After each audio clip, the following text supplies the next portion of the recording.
Pemirsa, langgar jam operasional dan tidak menerapkan protokol kesehatan, polisi membubarkan pengunjung tempat hiburan malam. Petugas keamanan juga sempat berusaha mengecoh polisi, namun upaya mereka sia-sia. Coba aku tanya, emang lu mana? Emang lu? Ini kan musuh kata-kata.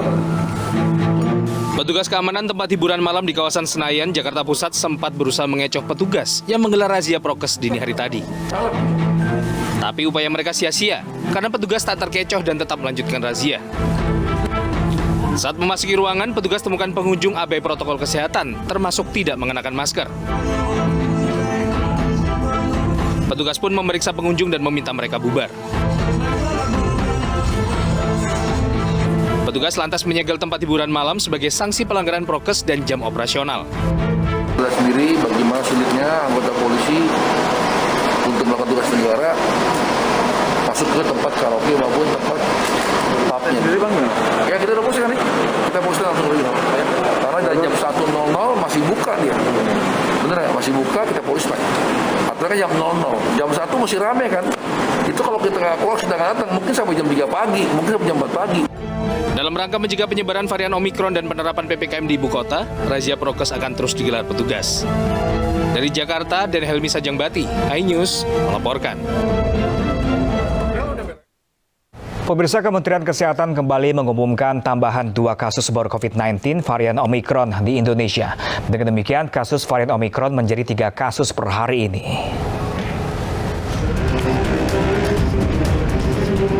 Pemerintah kembali mengumumkan 2 kasus baru varian Omikron di Indonesia. Berdasarkan keterangan dari juru bicara vaksinasi COVID-19 Kementerian Kesehatan, Siti Nadia Tarmizi, 2 pasien baru tersebut merupakan perkembangan hasil pemeriksaan sampel dari 5 kasus probable Omikron yang baru tiba dari luar negeri. 2 pasien baru Omikron yang terkonfirmasi antara lain, pria berinisial IKWJ berusia 42 tahun usai berpergian dari Amerika Selatan. Yang kedua adalah pria berinisial M berusia 50 tahun usai berpergian dari Inggris. Saat ini kedua pasien menjalani karantina di Wisma Atlet.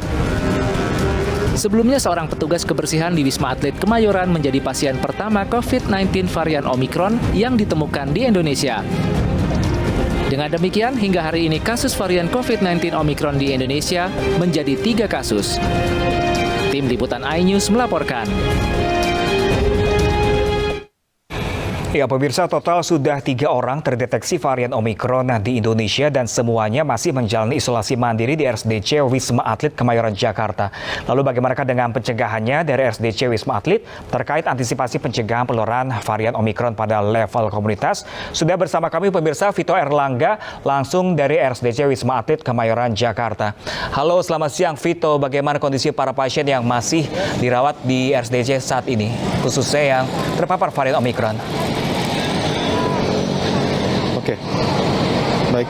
Selamat siang, Pram dan pemirsa. Dapat kami laporkan bahwa memang betul berdasarkan informasi dan data terakhir yang kami terima, setidaknya Indonesia saat ini mencatat adanya 3 pasien yang terpapar virus COVID-19 varian Omikron, yang mana 2 pasien diantaranya saat ini masih menjalani karantina di RSDC Wisma Atlet. Selain itu, untuk mengantisipasi penyebaran varian Omikron ini, dari pihak Wisma Atlet sendiri sudah melakukan tracing dari kontak erat pasien pertama yang sempat dirawat di Wisma Atlet, yaitu sebanyak 60 orang. Ini sudah dilakukan tracing dan dari hasil tracing tersebut sebanyak 10 orang dinyatakan positif COVID-19. Namun tidak sampai di situ, dari 10 orang yang terkonfirmasi positif COVID-19 ini masih diambil sampelnya dan sampel tersebut dikirim ke Baditbangkes untuk diteliti apakah sampel tersebut mereka terpapar varian Omikron atau tidak. Kemudian selain itu juga dari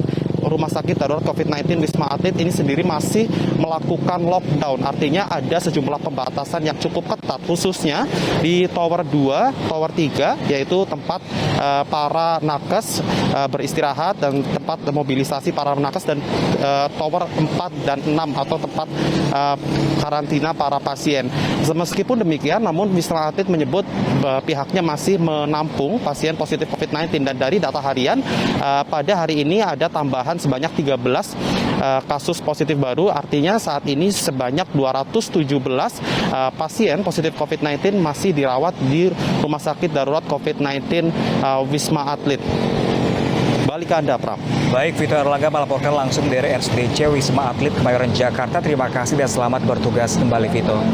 Dan pemirsa, terkait telah masuknya varian Omicron ke Indonesia, sudah bersama kami Ketua Satgas COVID-19 Ikatan Dokter Indonesia, Profesor Zubairi Jurban. Halo, selamat siang, Profesor Berry. Halo, selamat siang semuanya. Apa kabar, Mas? Baik, sehat. Gimana dengan Pak Profesor Berry? Seperti apa kesehatannya? Sehat kah? Ya, alhamdulillah sehat. Ya, Profesor Berry, sejauh ini yang berhasil terdeteksi ada 3 orang varian Omicron di Indonesia. Lalu bagaimana penanganan pasiennya, Pak Profesor Berry? Iya, tentu 3 ini hanya bisa dikatakan puncak dari sebuah gunung es. Saya khawatirnya demikian. Jadi masih banyak yang belum terdeteksi. Jadi memang kita harus lebih waspada, lebih hati-hati, dan harus lebih cepat menemukan yang terinfeksi. Artinya kita harus lebih cepat mendeteksi varian Omicron ini untuk kasus-kasus yang positif, apalagi kalau ada klaster tertentu, ya lebih baik kita lanjutkan dengan whole genome sequencing. Nah, Profesor Berry, ini masih banyak simpang siur. Apakah benar PCR ini mampu nggak sih, atau antigen ini mampu nggak sih untuk mendeteksi varian Omicron ini? Oh, PCR mampu. Tapi hanya mampu mendeteksi bahwa ada SARS-CoV-2, ada virus penyebab COVID-19. Namun virusnya varian apa Delta atau Omicron tidak bisa dengan tes biasa dengan PCR itu. Nah, Profesor Berry, kalau dari kasus masuknya Omicron ke negara Singapura yang dibawa dari Afrika Selatan yang katanya sudah melakukan tes PCR, lalu kemudian ketika sampai ke Singapura terdeteksi varian Omicron, itu seperti apa? Bagaimana? Apakah bukankah dari PCR-nya atau dari masa inkubasi virus itu sendiri berbeda setiap orang? Bukan. Jadi sekali lagi, untuk mengetahui seorang terinfeksi virus SARS-CoV-2 umumnya varian apapun itu tesnya PCR. Kalau PCR-nya positif dan orangnya datang dari luar negeri, kan dilanjutkan jangan-jangan ini varian Omicron. Jadi pemeriksaan berikutnya dikerjakan di laboratorium khusus. Di Indonesia hanya ada sekitar 20-an gitu ya. Itu untuk namanya whole genome sequencing. Sequence dari apakah virus yang masuk ini virus varian Delta ataukah virus Omicron. Itu dengan pemeriksaan yang khusus. Namun dua-duanya terdeteksi dengan tes PCR. Oke, ini pemeriksaan awalnya di PCR dan kemudian akan dilanjutkan di tes selanjutnya, Profesor Berry, seperti itu ya? Ya. Nah, Profesor, ini kalau menyoroti soal karantina, namun ini ada beberapa publik figur kita yang masih nakal seperti itu. Ini menurut Profesor Berry, karantina di Indonesia untuk mencegah varian Omicron masuk ke Indonesia ini masih efektif nggak sih? Iya, kita tahu bahwa peraturan karantina kita berganti-ganti berubah. Menurut saya itu oke saja, kan perubahan selalu berdasarkan data pandemi, data epidemiologi kita. Jadi itu memang benar. Yang tidak benar adalah kalau peraturan dibikin namun tidak ditegakkan. Artinya pendisiplinan, pengawasan itu mutlak diperlukan. Nah, Profesor Berry, apa yang harus disorot dan jadi fokus pemerintah nih terkait adanya Omicron masuk ke Indonesia? Terlebih lagi nih kita udah mau jelang libur Natal dan Tahun Baru, Profesor. Iya, tentu belajar pengalaman negara lain itu kan cepat banget. Inggris itu baru 26 November baru bikin travel ban, belum ada kasus, tahu-tahu sekarang sudah 10.000 lebih. Kemudian Afrika Selatan, tempat asal muasalnya yang tadinya kurang dari 900 pada November itu sekarang sudah lebih dari 30.000. Artinya memang kita harus amat sangat waspada. Nggak bisa bilang kita sekarang baru 3, baru 2, nggak bisa, karena begitu ada 1 itu sudah cukup mengkhawatirkan karena berarti penyebarannya cepat banget. Apalagi 1 itu bukan orang yang melakukan perjalanan internasional. Jadi berarti memang ada yang menularkan ke dia. Jadi memang kontak tracing ya seperti sekarang ini dikerjakan karena ada lebih dari 2.000 tenaga kesehatan yang di Wisma Atlet sekarang semuanya sedang dilakukan pemeriksaan. Nah itu penting banget. Kemudian ya yang karantina ini harus lebih ketat, khususnya pengawasannya, pendisiplinannya. Perlu nggak sih Profesor menambah waktu karantina seperti negara-negara lain? Iya, kalau teorinya paling aman kan 2 minggu. Tapi kemudian kita mikirnya, tapi masa 2 minggu sih sebagian besar penularannya berapa hari? Iya, penularannya sebagian besar 10 hari. Yang paling aman sangat menular berapa hari?